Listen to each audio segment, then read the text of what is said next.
మీలో ఐక్యత ఉంటేనో ఏదైనా సాధించుకుంటాం. ఐక్యత లేకపోతే సాధించుకోలేము. నాయకులు వస్తారు, పోతారు, మాట ఇస్తారు, కానీ అంతిమంగా కాపాడుకునే బాధ్యత మాత్రం మనదే ఉంటుంది. దీంట్లో రెండు రకాలు ఉంటుంది. దీంట్లో ఏమి శేషభిషాలు లేవు. కొంతమంది నాయకులు అధికారం ఉన్నప్పుడు, అధికార పార్టీ పనిచేస్తున్నప్పుడు నాయకులు కూడా వాళ్ళకే వత్తాసు పలుకుతారు.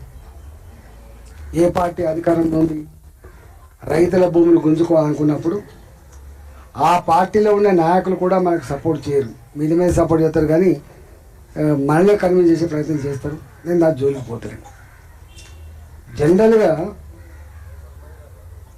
అసైన్ చేయబడ్డ భూములన్నీ కూడా ఏదో 1 ఎకరమో 2 ఎకరమో ఒక ఊరిలో 2 ఊరిలో ఇచ్చింది కాదు. కొన్ని లక్షల ఎకరాల భూములు, లక్షల ఎకరాల భూములు దున్నేవాడికే భూమి కావాలి. ఇన్ని లక్షల ఎకరాల భూములు పడవబడి ఉండద్దు, తప్పకుండా పేదలకి అవి పంచి పెట్టాలనేటువంటి ఒక నిర్ణయంలో భాగంగా వచ్చింది. ఇది ఒక్క తెలంగాణ మాత్రమే కాదు, దేశవ్యాప్తంగా పద్ధతి ఉంది. దాంట్లో మనం ఉన్న కాడ ఎకరం ఇచ్చిండ్రు, ఎకరన్నర ఇచ్చిండ్రు, లేని కాడ అరెకరమే ఇచ్చిండ్రు. ఆ ఇచ్చిన భూములు ఆనాడు 1000 రూపాయలకి 10 కాదు, ఆనాడు ఇచ్చినాడు. ఈ పేదలకు భూములు పంచిపెట్టినాడు. అన్ని ఫెర్టైల్ భూములేం కాదు. కొన్ని భూములేమో అప్పటికప్పుడు ఇంత బోర్ వేసుకొని, బావి తవ్వుకొని, కూరగాయలు ఇంత వ్యవసాయం చేసుకొని పనికొచ్చే భూములు. కొన్ని భూములేమో కొనడానికి కూడా మనిషి పోని రాళ్ళు, రప్పలు, ముళ్ళ కంపలు ఉన్నటువంటి భూములు. మనకు తెలియదు పాసిబుల్ అవుతే మంచి తీపిడానికి. ఎందుకంటే అప్పుడు 1000 రూపాయలకి ఎకరమే, 2000 రూపాయలకి ఎకరమే.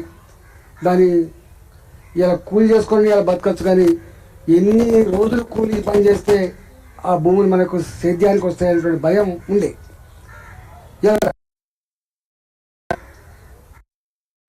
భూములు రాళ్ళు, ముళ్ళ చెట్లు, వాగులు, వంకలు. ఒక్కొక్క రైతు తన భూమి అని చెప్పి కూలికి పోతున్నప్పుడు దొరికినప్పుడల్లా ఆ భూమిని చదువు చేసుకున్నాడు. నాకు తెలిసి 1 సంవత్సరం 2 సంవత్సరాలు చదువు కాలేదు. ఓ 5 ఏళ్ళు 10 ఏళ్ళు కష్టపడంగా ఆ భూమి ఇంత రేవుకొచ్చింది. ఓ బోర్ వేసుకున్నాం, బావి తవ్వుకున్నాం, వెళ్ళిన దాన్ని బట్టి వ్యవసాయం చేసుకుంటాం. ఇవాళ కర్రెరబడగానే కన్నెరబడ్డట్టుగా కన్నెర పడ్డట్టుగా 50 ఏళ్ళ తర్వాత వచ్చి ఇది దీనికి కావాలి, దీనికి కావాలనే అధికారం ప్రభుత్వానికి లేదు. మీకు గతంలో ఒకటి గుర్తు చేస్తా. మల్లారెడ్డి గారు కూడా అప్పుడు మాతోటి మేము ఎమ్మెల్యేలు ఉన్నప్పుడు మేము అప్పుడు ఫైర్ మీద ఉంటే కొట్లాడాలంటే బరిగించి కొట్లాడుతుంటే అప్పుడు రింగ్ రోడ్ వచ్చింది. రింగ్ రోడ్ వచ్చినప్పుడు ఇటు అటు అటు ఇటు అనేక వంకలు తిప్పుతాను. ఎవడెవడైతే వాళ్ళకి పడదో వాని భూమిని ఇళ్ళకిళ్ళకి పోనిచ్చురు. భూములు అయితే ఎవడు పట్టించుకుంటూ లేడు. ఆ రోజు నాకు తెలిసి నేను మాట్లాడినా, మల్లారెడ్డి గారికి ఐడియా ఉంటుంటుంది. రైతాంగానికి పట్టా భూములకు ఎట్లయితే పరిహారం ఇస్తున్నారో అసైన్మెంట్ భూములు కూడా వాళ్ళ సొంతం. అవి ఒకసారి ఇచ్చిన తర్వాత నీది కాదు, వాళ్ళకు కూడా తప్పకుండా ఈ రైతాంగం లాగానే కంపెన్సేషన్ ఇవ్వాలని చెప్పి మొట్టమొదటిగా కొట్లాడింది నేనే. అప్పుడు పార్టీ గురించి కొట్లాడి, అప్పుడు టీఆర్ఎస్ పార్టీలో ఉన్నాను. కొట్లాడంటే మామూలు కొట్లాడలేదు. నీకు కొట్లాడుతుంటే నీకు ఇప్పటికీ అంటే గుర్తు చేసిపోతా గట్టకెళ్ళి ఉన్నటువంటి రోడ్డు నాలుగు వెళ్ళి పడేసింది. వీడు కొట్లాడుతుంది బాగా. కమిటీ వేయించిన ఒక కమిటీ వేయించిన అసెంబ్లీలో మీరు పేద ప్రజలు మీ దగ్గరికి వస్తలేరు, వాళ్ళు ఏడ్చుకుంటూ అక్కడే ఉన్నారు, వాళ్ళ గురించి పట్టించుకుంటలేరు మీరు. ఇవో నేను ఈ రిపోర్ట్ అంతా మీకు ఇస్తున్నా, దీని మీద మీరు సమీక్ష చేయండి, ఈ సమస్యను పరిష్కరించమని చెప్పి నేనే కోరినా. నాకు అప్పుడు బాగా గుర్తు. అప్పుడు మొన్న కిరణ్ కుమార్ రెడ్డి గారు ముఖ్యమంత్రి ఉండే కదా, వారు అప్పుడు చీఫ్ విప్ ఉండే. అప్పుడు హోంమంత్రిగా ఉండేటువంటి మా సబితా ఇంద్రారెడ్డి గారు ఉండే. మీటింగ్ అవుతుంటే లొల్లు పెడుతుంటే ఇద్దరు వచ్చి ఎందుకు ఇంత కొట్లాడుతున్నా అంటే, కొట్లాడతా నేను, నా బతికే కొట్లాట.